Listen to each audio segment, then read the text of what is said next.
A recent mapping mission has unveiled a startling discovery.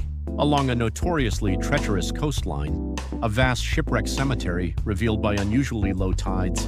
For years, the waters off this rugged shore have claimed countless vessels, their final resting places hidden beneath the waves. But now, nature has pulled back the curtain, exposing a graveyard of maritime history. Scientists and historians are buzzing with excitement over the sheer scale of the find.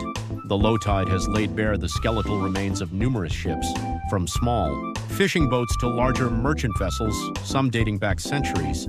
Each wreck tells a story of stormy seas, navigational errors, or unfortunate accidents that befell sailors in this unforgiving environment. The coastline itself is infamous for its hidden reefs, unpredictable currents, and dense fog, earning it a reputation as a maritime hazard.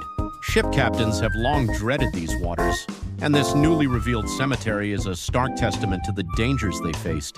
The exposed wrecks offer an unprecedented opportunity to study historical shipbuilding techniques, trade routes, and the lives of those who traverse these seas.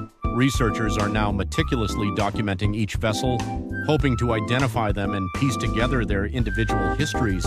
This underwater archaeological site, temporarily accessible due to the extreme low tide, promises to shed new light on the region's rich and often tragic maritime past. It's a haunting reminder of the power of the ocean and the resilience of human endeavor, even in the face of such perilous conditions.